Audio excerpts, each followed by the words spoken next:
Hey everyone, so we have gotten to a point in this series where I don't even know what to say for the intro anymore. But in my last video, we talked about the extremely underrated Infinite Warfare Zombies mode, in which we explored the second interpretation of a Zombies mode outside of the Treyarch studio. However, for the first time and only time in Zombies history, there were two games released back to back that had no Treyarch intervention within them, and that would of course be seen with WW2 Zombies. This mode took the extremely upbeat and goofy nature of Infinite Warfare and completely flipped it on its head, transforming the game into a terrifying representation of the zombies we once knew. So without further ado, let's jump right into how the community reacted to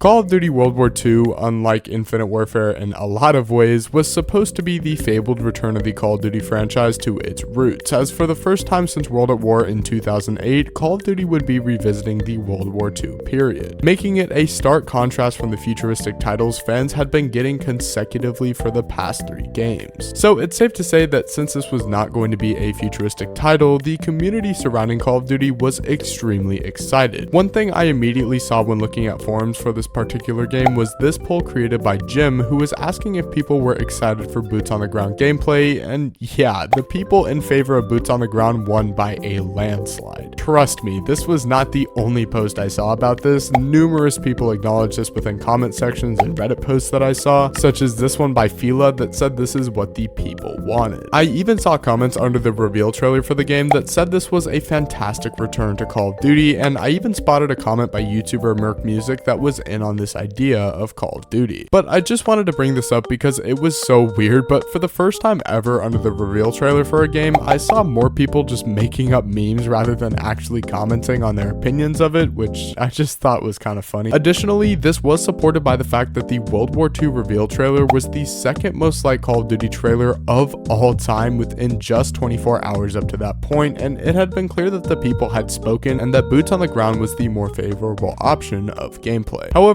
on April 26, 2017, Zombies would once again officially be announced to the public with this teaser image, and while the reaction was a little different depending on who you talk to. For instance, there were YouTubers such as Murder Show who absolutely did not like the idea of the Zombies mode returning, stating he was tired of the mode and wanted a completely different third mode rather than the traditional zombies. Within the comments though, I won't lie, I saw plenty of people who were disagreeing with their statement and saying how much they liked zombies. There was even this dude who said he was getting tired of people camping in corners in multiplayer and that it was a nice change of pace. And honestly, positivity was about the only thing I saw from there. There were really only a select few who were opposed to the idea of zombies being in the game, but for others, zombies was a fantastic idea and should be included. But then the trailer would officially release on July 20th, 2017, and well, this is probably the most unique reaction to a trailer I have seen so far. I didn't really see positive nor negative comments, but rather I saw people saying how scared they were to actually play the game because of how much scarier it looked compared to the other experiences we had seen with Treyarch and the other 2 adaptations. Yeah, I'm not kidding, loads of these comments were here stating how they thought it would be the scariest zombies mode we would ever get, and it honestly was, but it actually seemed like people liked it for this reason alone. I even spotted a comment by Mr. Raffle Waffles himself that stated it was everything he could have asked for and more, so clearly it was a relatively positive trailer that was liked by a good majority of the community. But nearly a month later, on August 25th, 2017, Call of Duty World War II would release to the public, and with it, the most terrifying zombies mode of all time and its release map, the final Reich. And despite the overwhelming excitement for a brand new terrifying zombies experience, the best comments I saw were relatively mixed about the subject overall. There were numerous positives, such as people like this guy who said that it was a hard mode, but that he loved it for it, and it even got to the point where this dude said it was better than Treyarch Zombies. I also saw this comment that said they digged the map because of how different it was to Treyarch Zombies, and overall, just like nearly every other Call of Duty game, the reaction initially was extremely positive. However, this did not come without any pushback, and one of the biggest complaints that I saw from the general community about the final Reich was that they felt that there were too many special zombies in the map, which is reflected on in this comment by Rob. wrong. And honestly, I was pretty surprised to see this, not because of the fact someone was complaining about special zombies, but because of the fact that this is strikingly similar to the complaints many of us have about modern zombies. Recently on stream, I played the Black Ops 7 Zombies experience on Ashes of the Dam for the first time, and one of my biggest complaints was the fact that it felt like the Zursa, or the bear, was being utilized a little too much within the gameplay. And even if we look back to Black Ops 6, it was so bad to a point where multiple patches had to be put in place because of the overwhelming negativity surrounding boss zombies. It was pretty weird for me to see people complaining about it all the way back then, and for Treyarch to see this and do what they did for Black Ops 4, but we'll get there. Another common complaint I saw was that people could not get the Jack-in-the-Box utility out of the mystery box in the game, which, if you don't know, is essentially the monkey bomb, which seemingly was a problem at the launch of the map. And for the more involved and experienced zombies player, I saw this complaint on a video made by YouTuber Greg FPS, who said that he did not like how the map essentially walked you through the Easter egg when completing it, and how he did not like how the hardcore version of this Easter egg was essentially the same one with a couple extra steps. So overall, while the final Reich was not necessarily the best launch map in the world, people generally liked the classic zombies experience that had been promised by the developers and were curious as to where the next map would go. However, the problem with this is that despite the mode being released in August, its first DLC would not come until all the way into the latter half of January in the next year. Yeah, pretty crazy, and it might be one of the biggest gaps in DLC content for zombies in the entire history of the mode, but when the trailer released for the map, it seemed like people didn't really seem to care all that much. It was a little weird. Maybe it was because people had been burnt out by Call of Duty as a whole because of Black Ops 3 and Infinite Warfare previously, or there was Prime Fortnite to play, but I guess time passed so quickly that people did not realize that DLC was coming 5 months after the release of the game. Anyways, comments were generally excited. Once again, I saw people saying how they loved how it was a horror experience that aimed to scare you, and I even saw this dude saying how it looked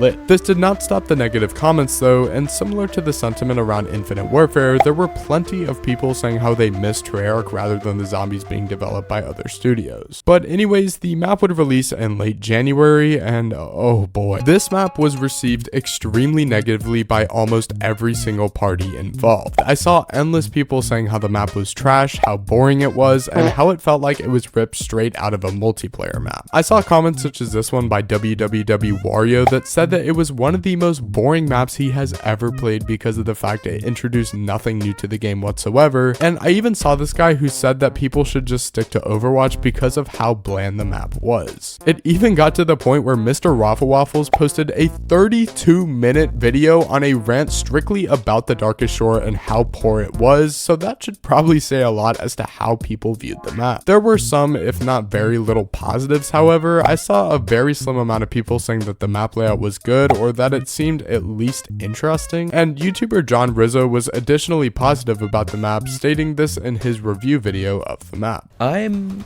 a fan of the Darkest Shore. But guys, this might be one of the worst reactions I have ever seen for a zombies map in the history of this series, and that is saying a lot considering we have been put up against maps like Beast from Beyond. But with that leads us into the Shadowed Throne, and for some reason, things look like they were about to turn around. When looking at the trailer for this particular map, wait, yeah, so just like what we saw with Infinite Warfare Zombies and Attack of the Radioactive Thing, the Shadowed Throne actually never got its own trailer just like every other map in the game for some reason, and was lumped in with the rest of the multiplayer DLC, and this time it was actually even worse because of the fact the Zombies portion of the DLC trailer was only a good 30 or so seconds long. Although it was difficult, there were some comments reacting to the Zombies portion, such as this guy who said that the new map looked good, and this guy who said he was so ready for more zombies.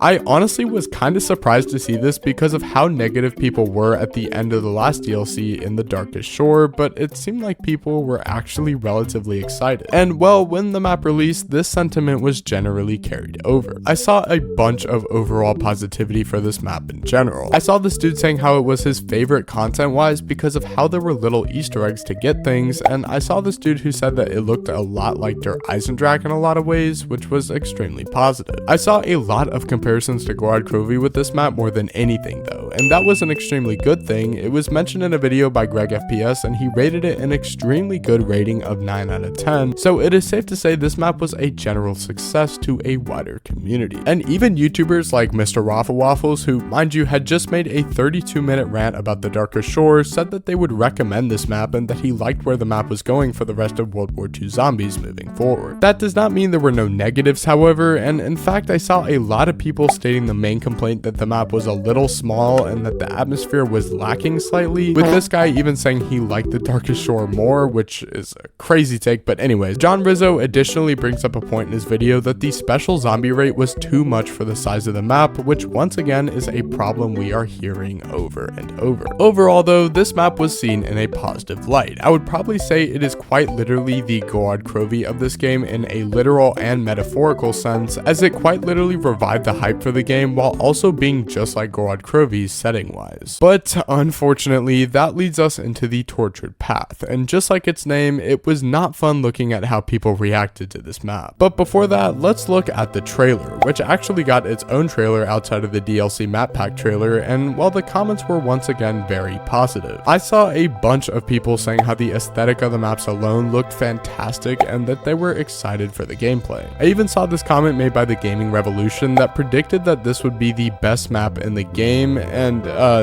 yeah, I'll just leave it there. When the map came out with its new objective-based mode, it is safe to say that people did not like this mode. I saw not one but multiple Reddit posts saying that this map was literally the worst zombies experience of all time, and I mean that is saying something. And the worst thing is that people were agreeing in the comments. I even saw this dude who said that the only reason he wasn't calling it the worst was because it wasn't technically a traditional zombies map. But the negativity ranged from a wide spectrum. While there were people saying it was the worst zombies experience of all time, there were others who were just saying that they thought it was not worth buying it, or that it just seemed like a dull experience. However, even through all of this, there were rays of sunshine who liked the map for the new experiences it presented, such as WW2 Wario once again saying that the mode was surprisingly fun to him, and this guy who said it was a fun twist to the zombies mode. But to be completely honest, the negatives heavily outweighed the positives. People just did not really seem to care for the objective-based zombies, and overall it was not the most negative ever, but it certainly was not positive. That finally brings us to the last map of the game though, the Frozen Dawn, and once again this trailer managed to find its way at the end of a DLC map pack trailer like the Shadowed Throne, which meant it was really only like 30 seconds. And I mean, just like every other trailer, people were really excited for this version of zombies. I saw a lot of people saying that the zombies part looked great and the zombies part gave them chills, or that it looked really good. But honestly, this was just so weird for me. Obviously it is completely okay to have an opinion on something and whatnot, but the lack of negative comments was weird because of how bad both the Darkest Shore and the most recent map, the Tortured Path, were received. Like, the positivity is fantastic, I just found it a little strange because it was almost as if people forgot the previous maps even existed. But this map came out and the community reaction was relatively positive overall, I would say. There were plenty of people saying the map was pretty good for what it offered aesthetically and how it was a great conclusion to the WW2 Zombies mode as a whole. I saw this comment specifically by a Sucker Punch that stated that he recognized the map was overshadowed by Black Ops 4's release and how it was a map he liked returning to. It doesn't mean negatives were not there though. There were people who just simply saw the map as meh and nothing more, and honestly I think that is probably the best way to end off this WW2 Zombies video. WW2 Zombies was an interesting spooky take on the zombies mode that has arguably not been tapped into ever since the release of Black Ops 2 Zombies at this point, and was a nice refresher back to the original days of World at War people had been asking for after the expansiveness of the previous iterations. But thank you all so much for watching. If you have your own personal experience with this mode, let me know, but with that being said, I will see you guys in the next one. Peace.